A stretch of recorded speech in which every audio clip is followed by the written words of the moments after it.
টক দই খুব মজার এবং সুস্বাদু একটি খাবার, কিন্তু অনেকেই ঝামেলার জন্য বাড়িতে তৈরি করতে পারেন না টক দই। আজ আপনাদের দেখাবো খুব সিম্পলি এবং খুব সহজেই বাড়িতে কিভাবে টক দই বানিয়ে নিজেরাও খেতে পারেন এবং অন্যান্য কাজেও ব্যবহার করতে পারেন। চলুন দেখি। আমি সিম্পলি ব্যবহার করেছি 1 লিটার। আমি নিয়েছি 1 লিটার দুধ।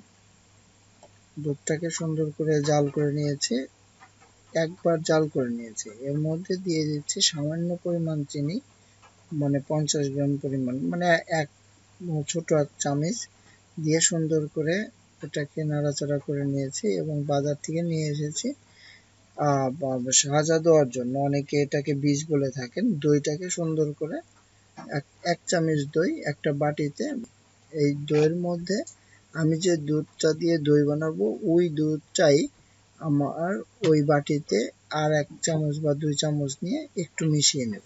নিয়ে যে দুধটা দিয়ে দই বানাবো ওই দুধের ভিতরে ঢেলে দিচ্ছি। ঢেলে দিয়ে খেয়াল রাখতে হবে এই সময় কিন্তু নাড়াচাড়া খুব বেশি করার দরকার নেই। এটা দিয়ে একটু নাড়াচাড়া করে হাতের একটা আঙ্গুল আমি ঢুকিয়ে দেখিয়ে দিচ্ছি যে যদি আঙ্গুলটা সয় তখন আমরা যে পাত্রে দইটা তৈরি করব, আমি বাড়িতে যে হাঁড়ি ব্যবহার করেছি ওই হাঁড়িতেই দইটা তৈরি করব, ওখানে ঢেলে দিচ্ছি। ঢেলে দিয়ে আমি একটি প্লেট দিয়ে ঢেকে দেব এবং এরপরে কিছু কাঁথা বা কম্বল, মানে মোটা কাপড় দিয়ে সুন্দর করে এটাকে ঢেকে দিচ্ছি। ঢেকে দিয়ে 6 থেকে 7 ঘন্টা পর এটাকে উঠিয়ে দিলেই কিন্তু হয়ে যাবে আমাদের আজকের দই। সেজন্য আর তেমন কিছুই করতে হবে না, আমাদের দইটা কিন্তু হয়ে গেছে।